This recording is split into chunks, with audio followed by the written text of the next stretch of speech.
চোর গেছে চুরি করতে, প্রতিবেশীর বাড়িতে ঢুকছে, চুরি করতে যাবে, এমন সময় মনে পড়ছে যে না, প্রতিবেশীর বাড়িতে চুরি করা যায় না, রাসূলের নিষেধ, প্রতিবেশীর হক আছে।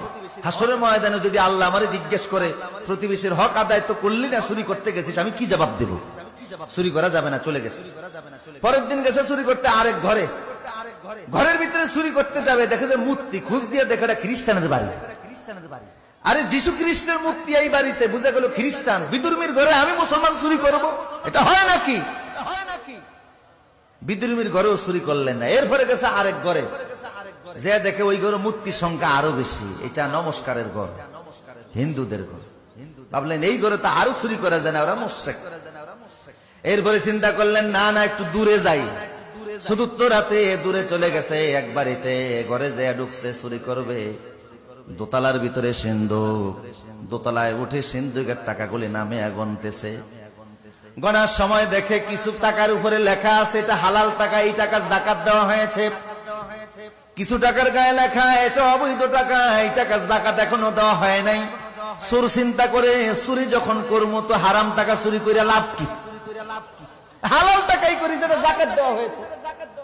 এখন যাকাত দেওয়া টাকা সে গণতেছে। আপনারা কি মনে করেন ওর গণার কারণে সময় কি স্টপ থাকবে না? সময় চলতেছে। কিছুক্ষণ পরে দিছে ফজরের আজান। চোর চিন্তা করে আরে আগে নামাজ পরে চুরি। এখন চিন্তা করে নামাজ পড়তে গেলে তো আজান দেওয়া লাগে, আজান ছাড়া আবার নামাজ হয় কি করে? নিজেই ঘরের দোতলা দাঁড়িয়ে আজান দেওয়া শুরু করছে। ঘরের দোতলায় কোত্থেকে মুয়াজ্জিন আসলো, আজান দেওয়া শুরু করেছে। তাড়াতাড়ি তাহাজ্জুদ নামাজ পড়ে দোতলায় যেয়ে দেখে একটা যুবক ছেলে বসে দাঁড়িয়ে আছে। এই যুবক তুমি কোত্থেকে এসেছো? আমনে কে?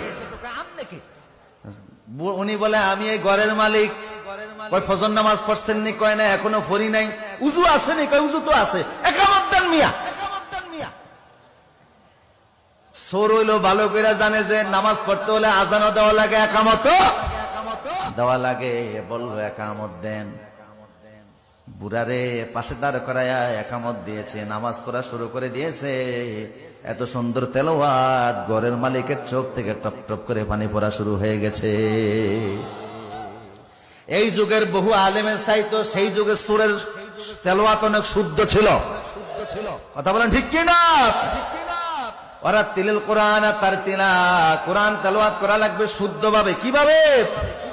কিন্তু বহু মুসলমান আছে 70 থেকে 80 বছর বয়স হয়ে গেছে, 40 বছর নামাজ পড়তেছে, এখনো তেলাওয়াত শুদ্ধ। রাসূল বলেছে রুব্বা কারিন আল কুরআন ইয়ালআনুহু, অনেক মুসলমান আছে কোরআন তেলাওয়াত করে অথচ কোরআন তাদেরকে অভিশাপ দেয়। এই অভিশাপ থেকে বাঁচতে হলে কেরাত শুদ্ধ করার দরকার আছে না নাই? আর বাংলাদেশে এর চাইতে বড় সুযোগ আর দুনিয়ার কোন দেশে নাই। কারণ এত আলেম, এত মসজিদ, এত মাদ্রাসা পৃথিবীর আর কোন দেশে। আমার প্রিয় সুদীপ, নামাজ পড়া যেমন ফরজ, কেরাত শুদ্ধ করাও। চোর তেলাওয়াত শুনে গৃহস্থ মানে খুশি হয়ে গেল। খুশি হয়ে বলে তুমি কে, তোমার পরিচয় দাও। বড় সুন্দর কণ্ঠ দিয়ে নামাজ পড়িয়েছো, আমি বড় মুগ্ধ হয়ে গিয়েছি।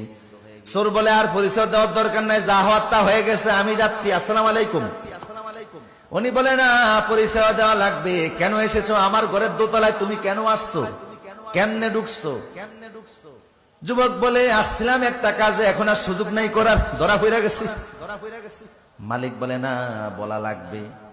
বলে ও মালিক, পেটের অভাবে চুরি করতে বের হয়েছি, আপনার ঘরে আসছিলাম, টাকা গুনতে গেছি, এমন সময় আজান দিয়ে দিয়েছে। ভাবলাম চুরি পড়ে আগে নামাজ পড়তে যে ভাবলাম আজান দেওয়া লাগে, আজান দিয়েছি, আপনি আসলেন, একামত দিয়ে জামাতের সঙ্গে নামাজ পড়েছি। এখন আপনার সামনে আর আপনার টাকা নেই কেমনে? উনি বলে আমার ঘরে কি এই প্রথম আসতো না? অন্যান্য ঘরে গিয়েছিলাম, খ্রিস্টানের ঘরে মূর্তি দেখে অমুসলিমের ঘর, সে অমুসলিমের ঘরে থেকে আমি চুরি করি নাই। এরপরে গিয়েছি আমি হিন্দুর ঘরে, অমুসলিম ইসলামের দুশ্মন, তার ঘরেও চুরি করি নাই।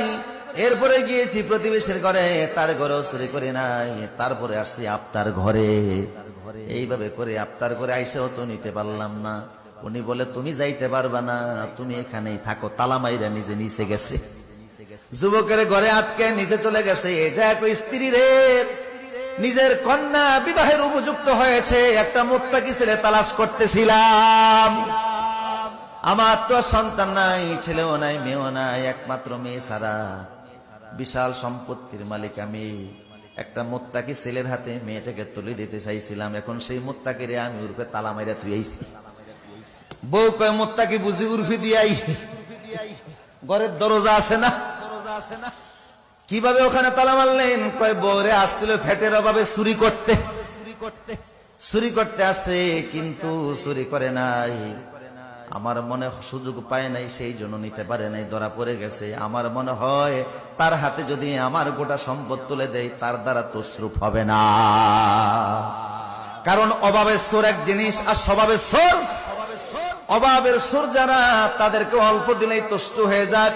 ফেটের খিদা মিটে গেলে আর বাজে চিন্তা করে না। আজ যারা স্বভাবের চোর, হাজার হাজার কোটি টাকার মালিক হওয়ার পরেও স্বভাব থেকেই যায়। কখনো মালয়েশিয়াতে সেকেন্ড হোম করে, এরপরে লোভ হয় আমি কানাডায় করি। এত লোভ মিটে না, তারপরে যে আমেরিকাতে, লন্ডন সহকারে বিভিন্ন দেশে হাজার হাজার কোটি টাকা ফাটায়, তারপরেও তার লোভ মিটে না। এমন চোর আছে না নাই? কে বলছে চোর আছে? চোর থাকলে তো হাত কাটা হতো। কথা কোন ঠিক কিনা? কারণ কোরআনে চোরের বিধান কি? আস-সারিকু ওয়াস-সারিকাতু ফাকতাউ আইদিয়াহুমা। আল্লাহ বলেছে চোর যদি চুরি করো তার হাত কেটে দাও। এই আইনটা কি দুনিয়ার মানুষের না আল্লাহর? আল্লাহকে আইনটা বুঝা দিছে না না বুঝা দিছে? দুনিয়াতে যত মানুষ আছে বানাইছে কে?